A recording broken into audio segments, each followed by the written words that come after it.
I now give the floor to Mr. Sean Chong, CEO of HanVoice, on behalf of a global coalition of 28 civil society organizations.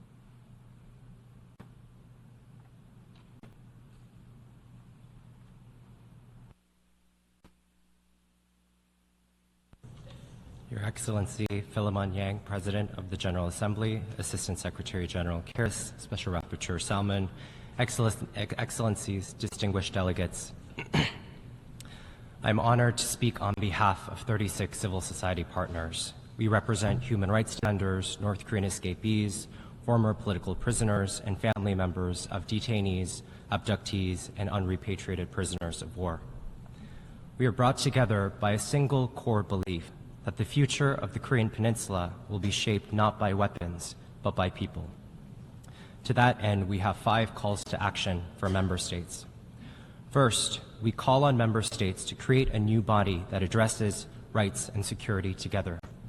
As we've heard extensively today, at its core, North Korea's human rights violations drive its weapons program.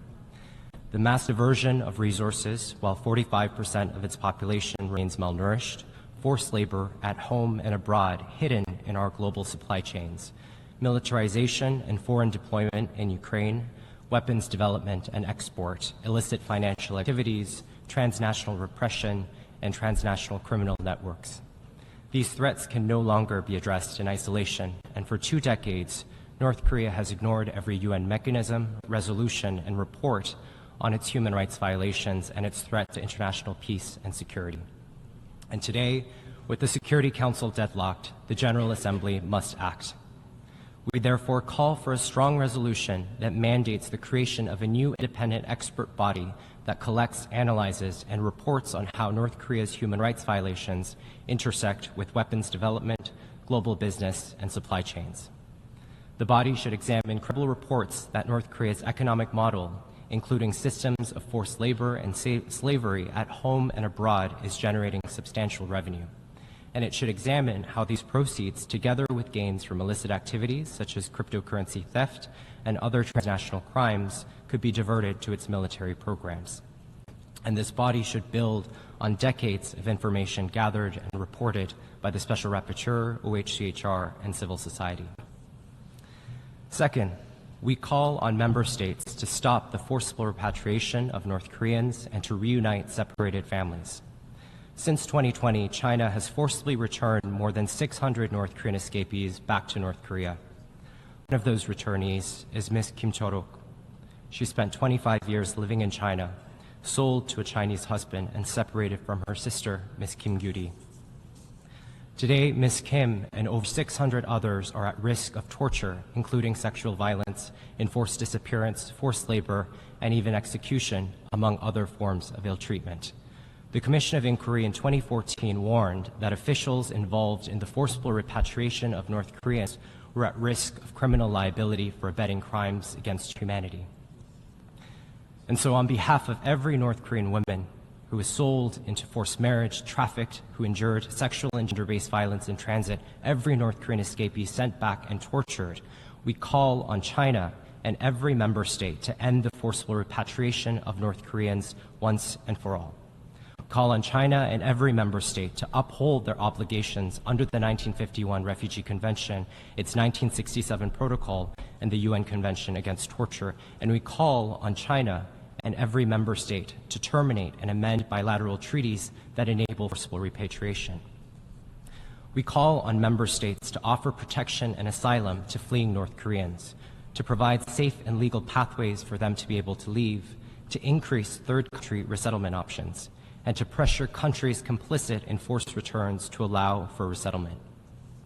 North Korea must immediately release every returnee and drop their illegal border crossing and treason charges. We also call for UNHCR to designate North Korean escapees as refugee surplus, as then High Commissioner Guterres suggested in 2006.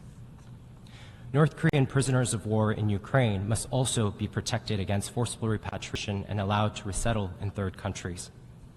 And at the same time, we urge member states to call for the immediate return of all detainees, abductees, and unrepatriated prisoners of war still held in North Korea, including abducted Japanese citizens, South Korean missionaries, Choi Jong-gil, Kim Jong-uk, Kim Guk-gi, and the repatriation of remains of the deceased to bereaved families. The fate of the disappeared returnees from the Paradise on Earth movement must also be clarified. We heard at the Security Council last week that time is running out for these families, and they deserve to be reunited with their loved ones. Third, we call on member states to protect information and aid as lifelines for the North Korean people. On January 23, 2020, North Korea became the first country in the world to close its borders. In response, authorities began enforcing excessive and broad COVID-19 restrictions. They installed new fences, a 20-fold increase in the number of border guard posts, and a standing shoot-on-sight order at the northern border, effectively sealing the North Korean people off from the rest of the world.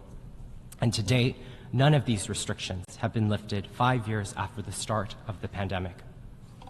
And at the same time, North Korea has further criminalized not only foreign media, but also any contact with the outside world while denying entry to international humanitarian staff. And so UN agencies and civil society are in the dark about the current needs of the North Korean people on the ground. We call on North Korea to repeal the vaguely worded anti-state and anti-nation crimes in the criminal code, the 2020 reactionary ideology and culture rejection law, and other measures that criminalize freedom of information and freedom of expression. We also call on North Korea to grant unfettered access for UN agencies and civil society to assess conditions on the ground and deliver life-saving food, medicine, and vaccines, prioritizing the most vulnerable, including prisoners. Fourth, we call on member states to ensure accountability and justice for victims. We must support every path that brings justice to victims. This includes exploring the use of universal jurisdiction for international crimes. We welcome the court decisions ordering North Korea to compensate victims and urge governments to find creative ways to enforce these court decisions, as in the Otto Warmbier case. We also call on member states to urge the Security Council to refer this situation to the International Criminal Court. Excellencies, impunity must have costs. We urge individual member states to impose and enforce targeted human rights sanctions through independent and fair processes. We urge individual member states to sanction every official and entity credibly found to be responsible for North Korea's atrocity crimes, including crimes against humanity. But accountability, true accountability, starts at home. The North Korean government owes its victims full reparations, including compensation, restitution, rehabilitation, satisfaction, and guarantees of non-repetition.